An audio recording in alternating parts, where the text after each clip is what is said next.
هذه إذاعة إرنا. المستمعات والمستمعين الأفاضل، متابعي إذاعة أرنا حيثما كنتم وحيثما يصلكم بثنا، أهلا ومرحبا بكم في مستهل البرنامج العربي لهذا اليوم الاثنين 25 من فبراير. كما عودناكم مستمعي ومستمعات الأفاضل، نستهل برنامجنا معكم بنشرة للأخبار، يعقب ذلك فاصل غنائي للفنان الكبير أبرار عثمان، ثم نقدم لكم حلقة جديدة من برنامجكم الأسبوعي تعليق على الحدث، حيث نخصص الجزء الأول لتناول العلاقات الإريترية الجيبوتية على ضوء تقرير مجلس الأمن الدولي يوم الخميس الماضي. وفي الجزء الثاني نقدم لكم تقريرا لما يجري في الخرطوم للكاتب المصري سليمان جودة. قبل ذلك مستمعي ومستمعات الأفاضل، أقدم لكم عناوين نشرتنا الرئيسة لهذا اليوم. مجلس الأمن الدولي يناقش الوضع بين إريتريا وجيبوتي. قطر تقدم مساعدات بقيمة 200 مليون دولار للصومال. مسؤول أمريكي يندد باستخدام العنف المفرط ضد المتظاهرين في السودان. اتهامات دولية لجيش جنوب السودان بارتكاب جرائم ضد الإنسانية. المستمعين والمستمعات الأفاضل، كانت هذه عناوين النشرة، وإليكم تفاصيلها من إذاعة أرنا. هذه إذاعة إرنا. قدمت السيدة روزماري دي كارلو، مساعدة الأمين العام للأمم المتحدة للشؤون السياسية وبناء السلام يوم الخميس الماضي، تقريرا لمجلس الأمن الدولي حول تطورات الأوضاع بين إريتريا وجيبوتي. وجاء هذا الاجتماع بناء على التوصية التي تزامنت مع رفع العقوبات الدولية عن إريتريا في نوفمبر الماضي، حيث نصت التوصية على رفع تقرير دوري حول الوضع بين البلدين. على نفس الصعيد، كان الرئيس الجيبوتي إسماعيل عمر جيلي قد أبدى استعداده الأسبوع الماضي للقاء الرئيس الإريتري إسياس أفورقي لبحث سبل حل الخلاف بين البلدين، مشيرا إلى أن لقاءه مع الرئيس الإريتري في جدة لم يؤدي إلى اتفاق حول حل الأزمة الناشبة بين البلدين منذ عام 2008. للمزيد حول هذا الموضوع تابعوا معنا حلقة اليوم من برنامج تعليق على الحدث. ذكرت وسائل إعلام صومالية بأن دولة قطر قدمت مساعدات للصومال بقيمة 200 مليون دولار، وذلك لإنشاء وصيانة الطرق الحيوية الرابطة بين العاصمة مقديشو وعدة أقاليم صومالية. وقدم الرئيس الصومالي محمد عبد الله فورماجو الشكر لحكومة قطر لمساعدتها في مشاريع البنية التحتية في الصومال، وسوف تقوم شركات تركية بتنفيذ الصيانة والإنشاءات. الجدير بالذكر بأن قطر وبعد الأزمة التي شهدتها علاقتها مع السعودية أصبحت من أكبر المستثمرين في دول القرن الأفريقي، حيث أن لها مشاريع استثمارية في كل من إثيوبيا والسودان، وليس لقطر أي مشاريع استثمارية في كل من إريتريا وجيبوتي. نقلت وكالة الأنباء الفرنسية عن سيريل سارتر، مدير شؤون أفريقيا بمجلس الأمن القومي الأمريكي والذي زار الخرطوم الأسبوع الماضي، بأن استخدام العنف المفرط ضد المتظاهرين والتعذيب ضد المعتقلين أمر غير مقبول على الإطلاق، وقال أنه لا شيء يبرر إطلاق النار وقتل المتظاهرين. واجتمع المسؤول الأمريكي رفيع إلى فيصل حسن إبراهيم مساعد الرئيس عمر البشير، وأعرب له بأن استخدام العنف المفرط ضد المتظاهرين قد يؤدي إلى توقف الجهود الأمريكية الهادفة إلى رفع اسم السودان عن قائمة الدول الراعية للإرهاب. وكانت عدة منظمات حقوقية ودولية قد انتقدت السودان لاستخدام القوة المفرطة ضد المتظاهرين. على نفس الصعيد، قامت السلطات في الخرطوم باعتقال محمد مختار الطيب سكرتير الحزب الشيوعي و26 آخرين من الناشطين في الأحزاب السياسية السودانية، وذلك بعد مشاركتهم في مظاهرات يوم الخميس الماضي والتي عمت العاصمة السودانية وطالبت برحيل نظام عمر البشير. وللمزيد حول هذا الخبر أيضا تابعوا معنا حلقة اليوم من برنامج التعليق على الحدث.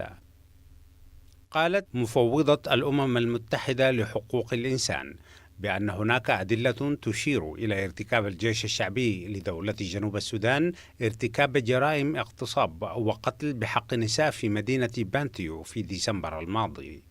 وأشارت المسؤولة الأممية بأن الجيش الحكومي هو الجهة الوحيدة القادرة على الدخول والخروج من المدينة بسهولة. من ناحية أخرى، طالب أندرو كلافام عضو اللجنة الثلاثية للتحقيق حول جرائم الحرب في جنوب السودان بالتحقيق عما إذا كان النفط وعوائده هو الدافع الأكبر لارتكاب جرائم الحرب في تلك البلاد. ولا زالت دولة جنوب السودان حديثة العهد بالاستغلال تعيش حالة سلام هش في ظل اتهامات دولية للحكومة والمعارضة بارتكاب جرائم أثناء الحرب الأهلية هناك. المستمعين والمستمعات الأفاضل، بهذا الخبر نكون وإياكم قد وصلنا إلى نهاية نشرتنا الإخبارية لهذا اليوم، وفيما يلي تذكير بأبرز عناوينها.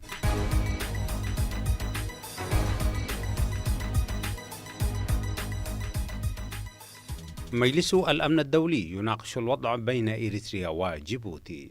قطر تقدم مساعدات بقيمة 200 مليون دولار للصومال. مسؤول أمريكي يندد باستخدام العنف المفرط ضد المتظاهرين في السودان. اتهامات دولية لجيش جنوب السودان بارتكاب جرائم ضد الإنسانية. بذلك نكون مستمعي ومستمعات الأفاضل قد قدمنا إليكم نشرتنا الإخبارية لهذا اليوم من إذاعة إيرينا. متابعة طيبة أتمنى لكم مع ما تبقى من فقرات برنامجنا. إذاعة إيرينا، صوت مستقل لإريتريا. المستمعات والمستمعين الأفاضل، أهلا وسهلا بكم في حلقة جديدة من برنامجكم الأسبوعي تعليق على الحدث. وفي الجزء الأول منه نقدم لكم تعليقا حول مناقشة مجلس الأمن للأوضاع بين إريتريا وجيبوتي بناء على حالة الجمود في التسوية بين البلدين، خاصة بعد رفع العقوبات عن إريتريا في العام الماضي. أما في الجزء الثاني وفي متابعة لأوضاع السودان نقدم لكم تقريرا للصحفي المصري سليمان جودة عن جريدة الشرق الأوسط، وهو تحت عنوان الخرطوم التي خرجت في غير موسم الخروج، ويسلط فيه الضوء على زيارة مسؤول أمريكي رفيع إلى الخرطوم وانعدام التغطية الإعلامية للمظاهرات في السودان. متابعة طيبة أتمناها لكم. هذه إذاعة إيرينا. عندما اندلعت الأزمة الحدودية بين إريتريا وجيبوتي في عام 2008، استطاعت إريتريا وبهجوم عسكري كاسح تحقيق مكاسب ميدانية سريعة وأسر عدة جنود من القوات المسلحة الجيبوتية.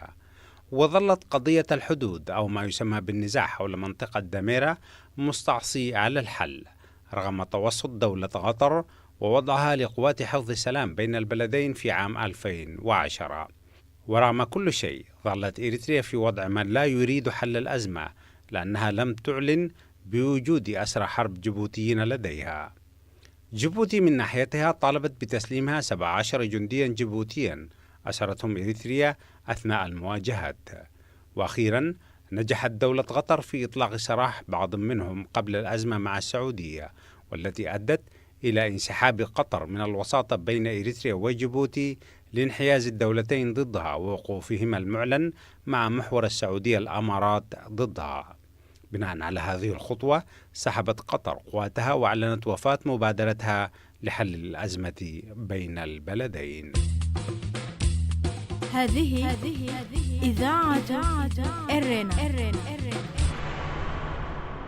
على المستوى الدولي، ربطت الأمم المتحدة بين العقوبات المفروضة على إريتريا في عامي 2009 و2011 بشروط حل الأزمة الحدودية مع جيبوتي وإطلاق سراح أسرى الحرب الجيبوتيين الذين تتكتم على وجودهم أسمرة. وحتى زيارة رئيس الوزراء الإثيوبي إلى إريتريا لم يشهد الملف الجيبوتي الإريتري أي تحرك، لأن جيبوتي تخوفت في البداية من السرعة التي بدأ بها رئيس الوزراء الإثيوبي محاولة معالجة الأوضاع الإقليمية، خاصة الملف العالق مع إريتريا. وهنا حذرت وزارة الخارجية الجيبوتية من مغبة السرعة في معالجة الملفات الإقليمية خاصة، وأن إثيوبيا صرحت حينها بأنه لا داعي لوجود العقوبات الدولية على إريتريا. هنا شعرت جيبوتي بالخطر، لأن حل الأزمة بينها وبين إريتريا مرهون بدرجة كبيرة بعدم رفع العقوبات الدولية عن أسمرا. وذهبت المخاوف إلى حد أن جيبوتي أعلنت بشكل علني وواضح أن أي محاولات لرفع العقوبات عن إريتريا دون حل ملف الحدود تعتبر غير مقبولة. وعندما فشل رئيس الوزراء الإثيوبي في إقناع الرئيس الجيبوتي بالموافقة على رفع العقوبات عن إريتريا، قام بزيارة إلى باريس التقى فيها الرئيس الفرنسي وطلب توسطه لإقناع جيبوتي برفع العقوبات الدولية عن إريتريا. قبل ذلك حاولت السعودية حل الإشكال العالق بين إريتريا وجيبوتي، وذلك بجمع رئيسي البلدين في جدة، وهي قمة روجت لها وسائل الإعلام السعودية، وظهر حينها بأن الزعيمين على وشك التوصل لحل للأزمة بين بلديهما. ولكن للأسف انتهت القمة بخيبة أمل كبيرة للمضيفين ولإثيوبيا، حيث لم ينجح الزعيمان في التوقيع على اتفاق سلام بين البلدين. وظلت جيبوتي على موقفها الرافض لرفع العقوبات الدولية عن إريتريا حتى تذعن للمطالب الدولية بحل المشكلة الحدودية، ولكن الضغوط تزايدت أخيرا على جيبوتي، حيث قبلت برفع العقوبات شريطة أن يكون هناك تقريرا دوريا كل 6 أشهر يتناول تطور حل مسألة الحدود بينها وبين إريتريا. وأسندت مهمة كتابة التقرير إلى مساعدة الأمين العام للشؤون السياسية السيدة روزماري دي كارلو. وسوف يتناول مجلس الأمن كل 6 أشهر تطورات الأوضاع بين البلدين وما تم التوصل إليه، وهي تقارير في العادة ذات طابع روتيني في ظل غياب اتجاه فعلي من ناحية إريتريا لحل المشكلة. وضمن هذا السياق صرح رئيس جيبوتي إسماعيل عمر جيلي في مقابلة مع قناة فرنسا 24 بأنه على استعداد للقاء الرئيس الإريتري مرة أخرى، وذلك للتباحث معه حول سبل حل الأزمة بين البلدين. أما إريتريا كعادتها لم تعطي أي أهمية لتصريح الرئيس الجيبوتي، ولا زالت تتمسك بحالة الجمود السائدة بين البلدين.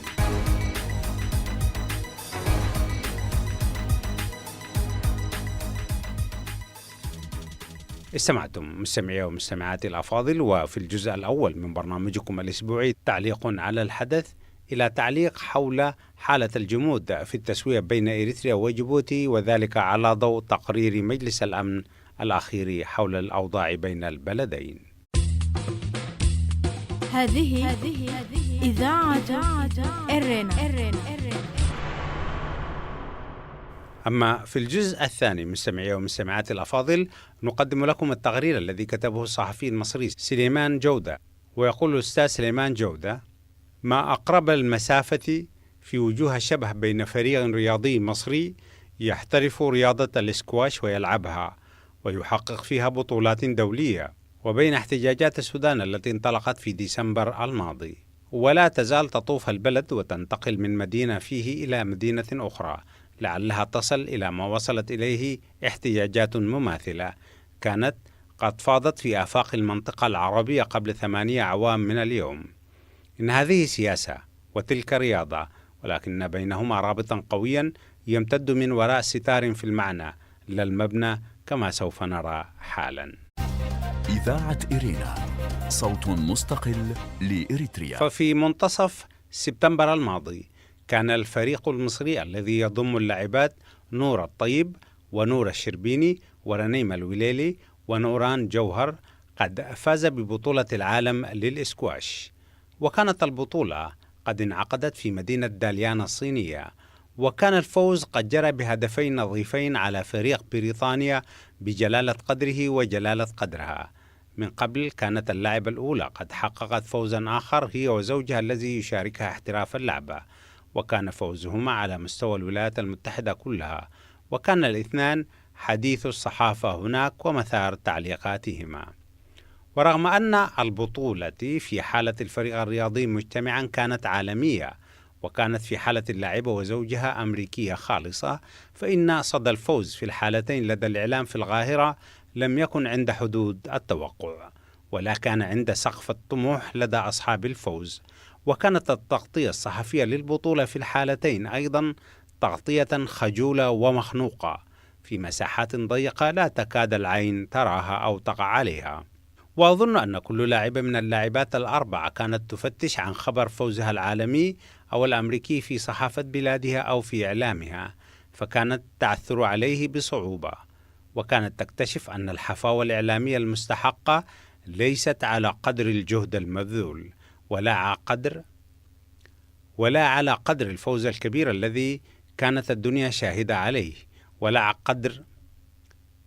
ولا على قدر الناشين التي عادت من الخارج تطوق الأعناق الأربعة. وكان تقديري أن الفوز من هذه الزاوية قد جاء متأخرا 8 سنوات كاملة، وأنه لو جاء فيما قبل الربيع العربي لكان له شأن إعلامي آخر.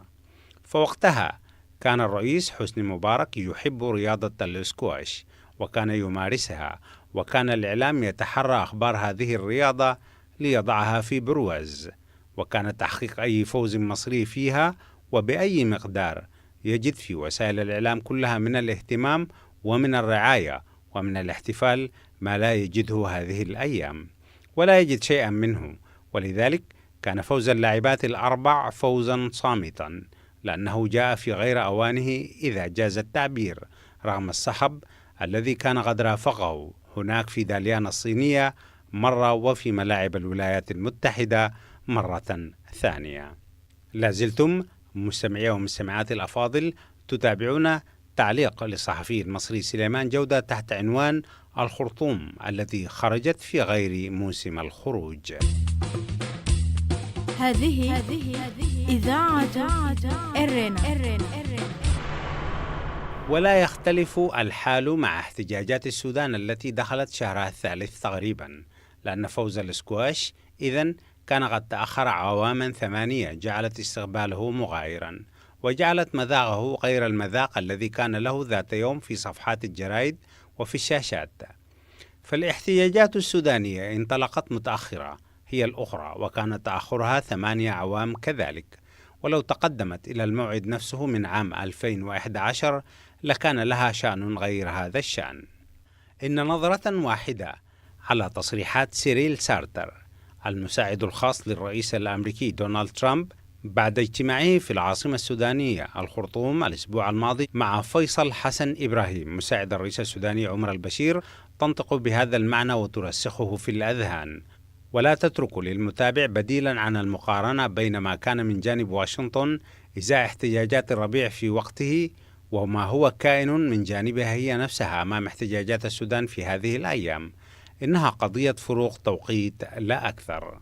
إن المساعد سارتر يشغل موقعا آخر، وهو كبير مستشاري مجلس الأمن القومي الأمريكي، وقد زار الخرطوم بهذه الصفة واجتمع مع المساعد فيصل بهذه الصفة ذاتها، لكن فرقا كبيرا يظل بين ما قاله بعد الاجتماع وما كان السفير فرانك ويزنر قد جاء يقوله للرئيس مبارك في شرم الشيخ وقت الربيع مبعوثا من الرئيس السابق باراك أوباما.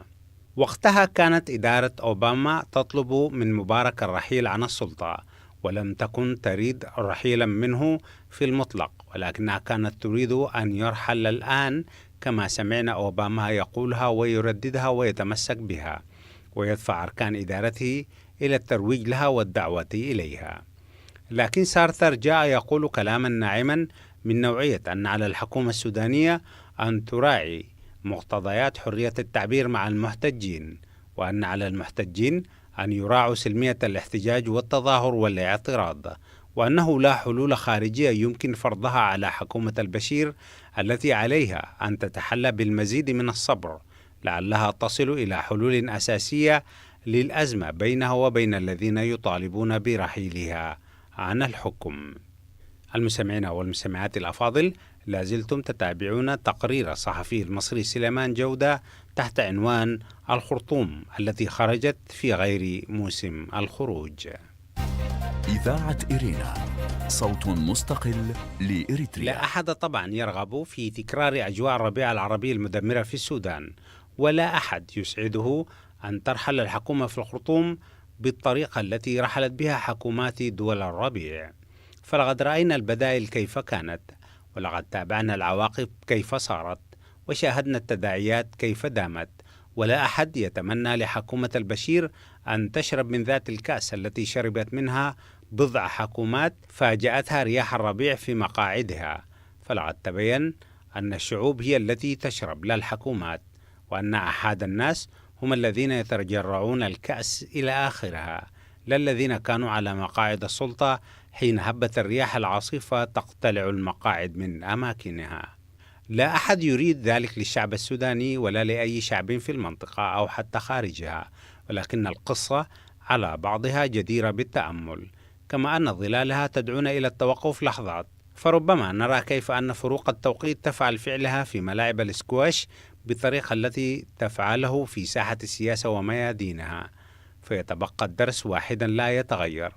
ثم ربما نرى أن الولايات المتحدة التي كان متظاهرو التحرير يقعون في القلب من دائرة اهتمامها لا تبالي بمتظاهري الخرطوم، وإلا بالقدر الذي تدعو حكومتهم معه إلى الصبر واحترام حرية التعبير.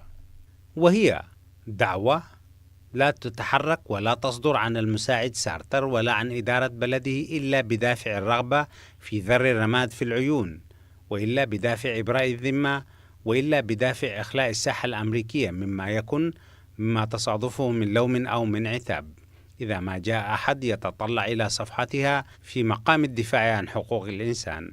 فروق التوقيت هي وحدها التي خذلت فريق الإسكواش، لأن فوزها تأخر 8 أعوام، وفروق التوقيت هي بمفردها التي لم تسعف الأخوة في السودان، لأن خروجهم حل في غير موسم الخروج الذي عرفته المنطقة، وفي الحالتين ذاق الطرفان مرارة الفروق.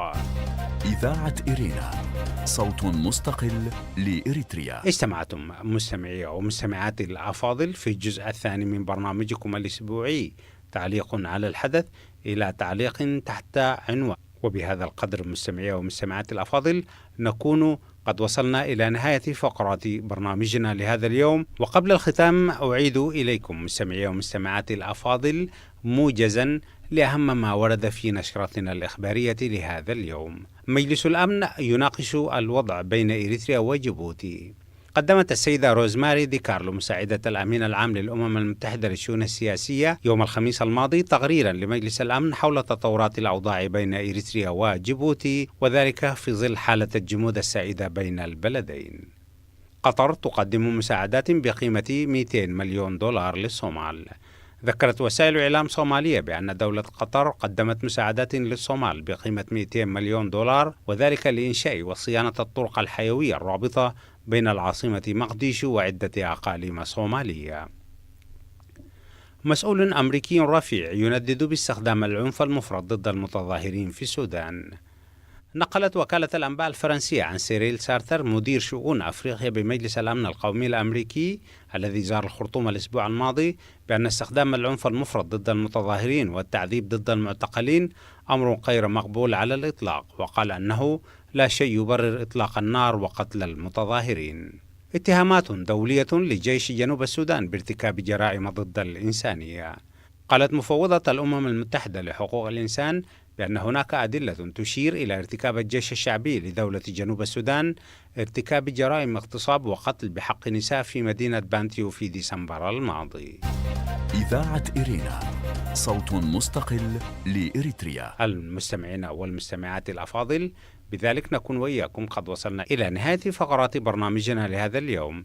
أذكر مستمعينا ومستمعاتنا الأفاضل دوما بأنهم يمكنهم الكتابة إلينا والتواصل معنا على البريد الإلكتروني arabicerena@gmail.com. وحتى نلتقي بكم في حلقة جديدة من برنامجكم الأسبوعي تعليق على الحدث والبرامج الأخرى لإذاعة إرينا.